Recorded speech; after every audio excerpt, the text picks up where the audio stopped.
What's happening, everybody? Welcome back. Welcome back. If you've never been here before, welcome to the channel in the first place. Plenty of videos to check out. I hope you check them out. Over 300 videos. Get yourself on a kick and start going through them. Hit the subscribe button. Hit the notification bell. Everybody else, welcome back. I appreciate you. We're going to talk today. For those of you that have never been here before, as I always say, I served 17 years in the New York State prison system. Many of those years in the maximum security prison system. I then went down into a medium security prison system, and I was there for almost 2 decades. So I know the prison system. Not bragging about it. I wish I didn't know it at all. But I'm here to answer questions. I'm here to fulfill the curiosity of people that are curious about how the prison system runs. And that's what we're going to talk about today. We're going to talk about the overall function of the prison system. I get a lot of questions. Guys ask me in the comments, how do you cook? How do you go on a visit? How do you do your laundry? How do you do this? And, what takes place in there? So we're going to bounce around a little bit today, but I'm going to give you a real understanding on the way things work inside a prison. Okay? So I've been getting we'll get right into it right now. How you doing, everybody? Nice. Listen, a lot of questions I get are about how to cook in prison. And so when we get right into the cooking, I'll spend a few minutes on each topic. I won't explain every single detail. I just want to give you an understanding. When it comes to cooking, right, there's a difference depending on what facility that you're in. Different prisons have different rules when it comes to cooking. And medium security has different availability compared to maximum security. And states run different. Pennsylvania may be different than New York. Texas may be different than Arizona, but many things will also be very similar. So I'll give you a brief idea of how it works. Cooking in the maximum security prison system is usually done. You get food. You can get your food through packages. You can order packages. You could have a company send food directly to you. You could have a family go food shopping for you and send the package to you. I believe that's coming to an end in New York, and that you can only get your food from a company itself. But when you get that food, as far as how you keep your food cold, a lot of people ask me how you keep your food cold. In maximum security prison, you're not allowed to, there's no refrigerators for you. So, but you do go on an ice run. And what that means is every night, or sometimes 3 nights a week, whatever it may be, they'll go over the loudspeaker system, on the ice run, on the ice run. And guys take a bucket that they have specifically designated for their ice, and the officer takes you down to a big ice machine, and you get a big scoop, 2 big scoops where you fill up your little 5-gallon bucket with ice. And then you get back into your cell, and you have a bucket in your cell, some type of bucket with your food in there. You may have fresh meat in there, cheese in there, cold cuts in there, whatever you got from the package room, whatever you got from Commissary, and you pour the ice over it, and then you wrap the bucket in a blanket or wrap it in a towel, and you have yourself a little ice box, and that ice will last, 2 days, 3 days. It'll stay real cold wrapped in the blanket, especially if it's wintertime. It'll stay cold a lot longer. And that's how you have to keep your food fresh in the maximum security prison system. You make a little refrigerator. Guys find milk crates in prison. You could find all different types. You could find things in there. You put a garbage bag in the milk crate this way, and then you put your food in there and pour the ice on top of it. It's like making a cooler. And then you keep your food cold, and keeps your food fresh. So that's one way to do that in the maximum security prison system. In the medium security prison system, they usually have refrigerators in a lot of the medium security prisons. And you take your food and you put it in a net bag, tie it in a knot, and everybody gets their spot inside of the refrigerator. I've seen a lot of fights over the refrigerator. Guys are keeping empty bags in there. They don't even have any food, but they want to secure their spot, so they have an empty bag in there. And then the guy will go to the package room. He needs to put his food in the fridge, but all these empty bags are taking up spots, and they get into an argument because guys aren't considerate. You know what I mean? So that's a different story. As far as cooking the food in the maximum security prison system, you're allowed to buy a hot pot. In my day, we had metal hot pots, and what we would do is we would take the bottom of the hot pot off, and we would pull the thermostat out. This way the hot pot would boil, because they typically don't boil. They're just for warming things up, right? But we would take out the thermostat. You can get a ticket for that if they catch you. You get a ticket for an altered hot pot, but almost everybody does it. You alter your hot pot, you screw it back on nice and tight so you can't tell. And then you could cook rice in there, you can cook pasta in there, you can make sauce in the hot pot. And the other way is called a stinger. Guys use a stinger. They get an extension cord from the commissary. They plug one end into the wall and they cut the other end off so the wires are sticking out. And they take a laundry bucket and fill it with water, put the food inside of a garbage bag, and they insert the cord inside of the garbage bag. And the electricity from the wall will heat up the water and it will start boiling. And they cook their rice in a bag, they cook their food. There's all types of ways, but there's ways to cook. Okay, there's ways to cook. And so you're either using your hot pot, you're using a stinger, you're keeping your food cold in the freezer that you made. In the medium security prison, it's different. When you earn your way down into the medium security prison, you have the refrigerators. Some medium security prisons have microwaves. Other medium security prisons have the stove tops or the flat grills, that you can cook on. So there's ways to cook. They allow cooking in the New York State prison system, and you can get your food through packages, or you can get your food through the commissary. The commissary sells all types of food, all different types of food. So that's how guys cook. I won't get much more into it than that, but that's how guys cook. I've seen guys cook in unique ways. I'll end with this. I seen a guy roll his mattress back. He's got the metal bed frame. He shaved the paint off of the corner of the metal bed frame till it was down to the stainless steel, and then he put a heat underneath the bed frame to heat up the bed. He took the eye that was in his hot pot and attached it underneath the bed, and he made himself a grill. I could get more into that if you have any questions, but it was really unique. That was Mikey the bank robber, Mikey Doyle. He was great at doing that. So that's one way, about cooking. That's how guys cook. Commissary. Every prison has a commissary. Almost every prison has a commissary. And usually, well, in New York, you're allowed to go to commissary every 2 weeks, right? And you go to commissary with the money that's in your inmate account. You have an inmate account. You earn money through a prison job, or people send you money from the street, and it goes into an inmate account. That inmate account is a real bank account. You could disperse money, fill out a disbursement form, mail money to people on the street. You can save your money in your account. It's all regulated. There's guys with hundreds of thousands of dollars in their inmate account. It's like a real bank. Not many, but there are some guys with money. You earn money through your prison program. You may have a prison program where you earn $7 a week, or where you earn $80 a week. It depends on the job that you have. But this is how the commissary works.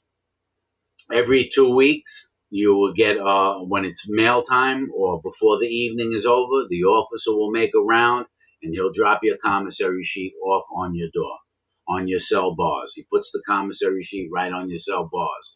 They'll have a sticker on the commissary sheet. It has your name, your identification number, your cell location, and it has how much money that you're allowed to spend. It'll have all that information on a sticker on your commissary sheet. And then you fill out your commissary sheet. You just mark it with a pen. 2 boxes of rice, 1 box of coffee, 2 boxes of pasta, your cosmetics, your postage stamps, your tobacco products, everything is on there. A lot of commissaries sell small fans. It depends what prison you're in. You have some commissaries sell televisions. About $120, you get a television for your cell. It all depends what prison you're in. Some prisons don't allow televisions. Some prisons do. They sell your envelopes, your postage stamps, your pens, your pencils, your honey buns, your 3 Musketeers bars, your soda, your whatever it may be. It's like a small bodega. It's like a grocery store. Most maximum security prisons have a very extensive commissary list. We're talking about maybe 200 to 250 different items that you're allowed to have if you can afford it. And then you put the commissary back on your bars, and the officer will collect them in the middle of the night, and he'll bring them down to the commissary, because the next day you're going to go down to commissary and pick up your commissary and bring it back to your cell. And that's the way the commissary works. So you go about 2 times a month to the commissary. If any of you guys have any more detailed questions about the things I'm explaining, all you have to do is ask. So we went through the cooking, we went through the commissary, your laundry. Your laundry is done every week as well. Also depends what prison you're in. In medium security prisons, they usually have washers and dryers, and then there's certain days and times that you can wash your clothes. In the maximum security prison system, there's a couple of ways to wash your clothes. You can get a bucket inside of your cell, fill it with water, and wash your clothes yourself, right? This is a big process, and then hang them up to dry. Some guys do that with smaller items, or you send it to the prison laundry. I worked in the prison laundry for a little while. I actually liked the job in there. It was pretty cool.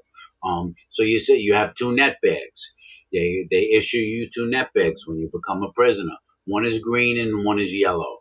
The green net bag is for your uniform, your state-issued shirts, state-issued pants. Those go in the green bag and they get washed separately. And then you have the yellow bag for your whites.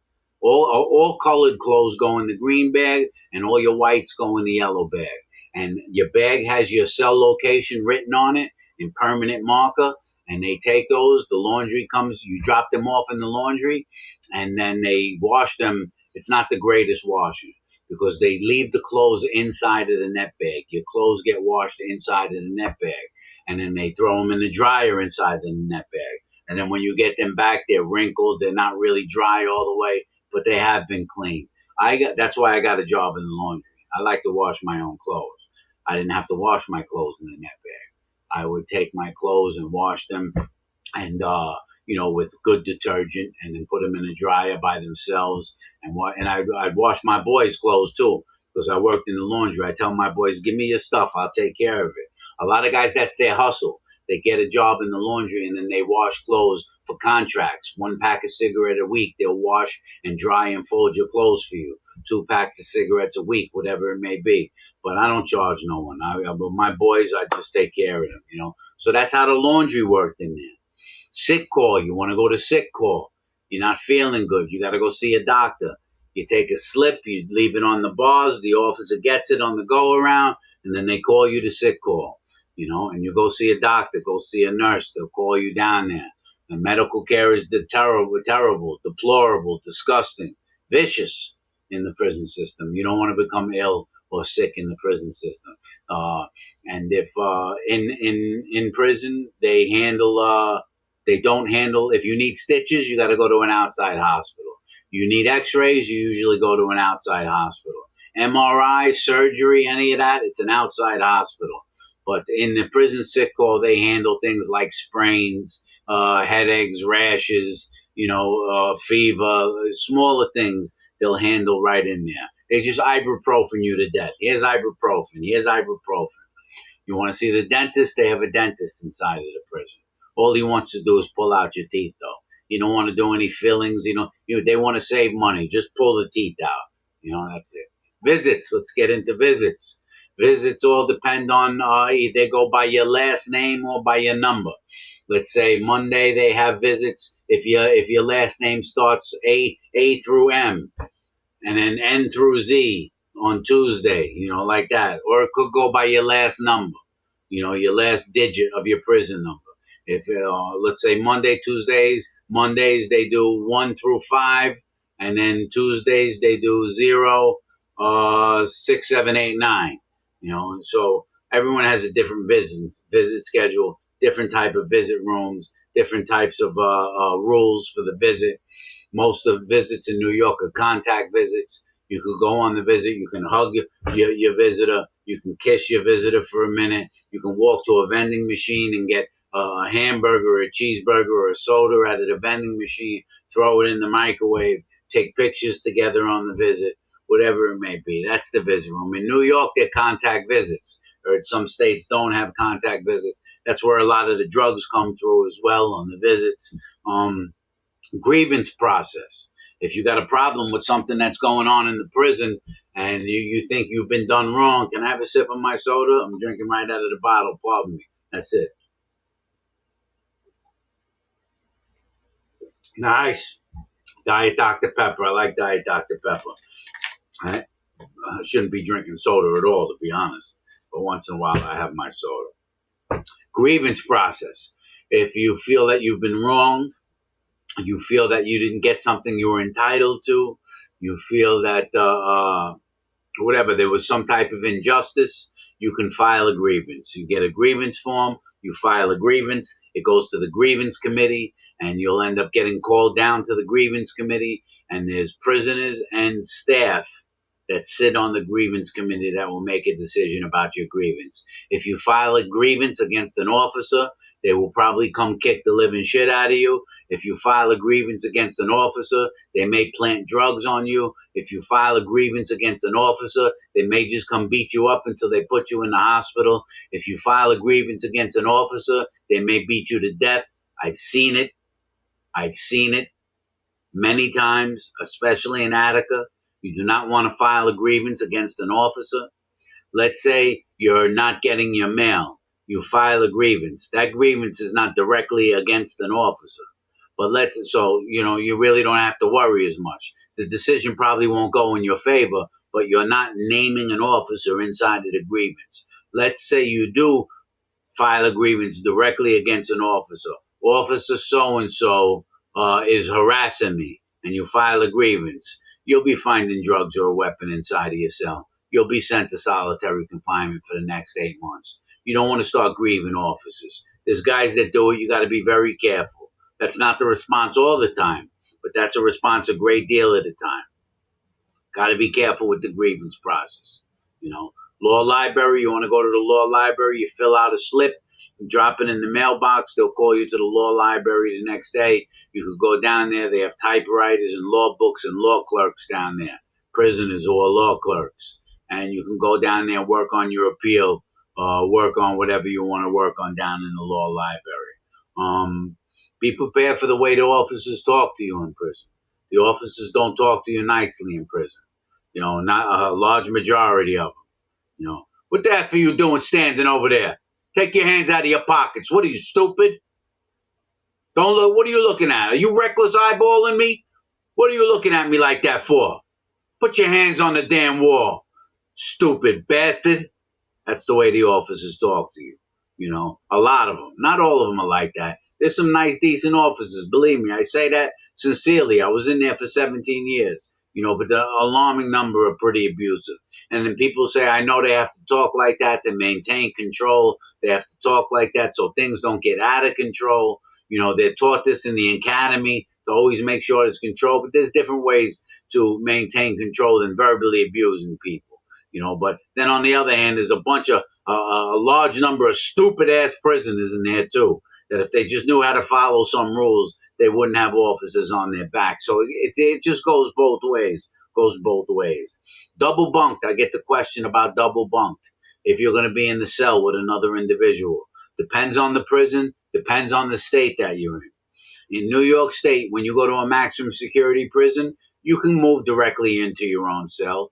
But the chances are a lot of times you're going to be double bunked with another prisoner between 1 and 3 months before you get your own cell. Nightmare being locked in an 8x10 cell. If it's that big, if it's even that big, might be like a 6x9 cell, double bunked, one bunk on the bottom, one bunk on the top, 2 little foot lockers. You guys are right on top of each other.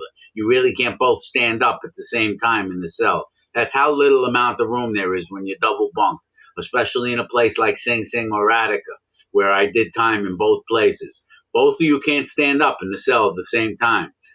Between the toilet, the sink, the 2 foot lockers, and the bed, there's no room for 2 grown men to stand up. So being double bunked really sucks. You're usually like that for 1 to 3 months. When you get to the medium security prisons, same thing. I've been in 12-man rooms, 6-man rooms, 2-man rooms, 4-man rooms. I went through it all. Had to hurt a lot of people being in that situation because people are real stupid. They don't use common sense. Program committee, you get called to the program committee in prison. They give you a job. You get that as soon as you move into the prison. They call you to the program committee and they tell you, you're going to have a job. Everyone here gets a job. Sometimes they give you facility needs. That means you don't get to pick your job. They just stick you. You're working in the mess hall, facility needs. You're working in this place. The good jobs are harder to get. Like a good job is working in the commissary, a good job is working in the state shop, a good job is working in one of the places where prisoners want to get to work. Those jobs aren't usually given away. You usually have to have one of the officers or one of the civilians call and say, yo, listen, I want Fish to come work in the commissary. And then you get into the commissary, you get a good job. Commissary is a good job because I was robbing them blind when I was in there. I was filling up bags of stuff and bringing it back, but that's before I turned into a good boy. So that's it. Everyone gets a job in prison. Everyone gets a job. So that's it, man. I'm cutting this off right now. I'm not going to go on forever. I could get into so much more detail about every single area that I just spoke to you about. I could break it down to its shameful core, but that's in a nutshell is the way that some of the things worked in prison. I hope you learned a little bit. If you have any more questions about the things I spoke about or any other topics, don't be shy. Ask me in the comments. I'll get back to you. You guys have a wonderful day. I got some stuff to go do. Take care.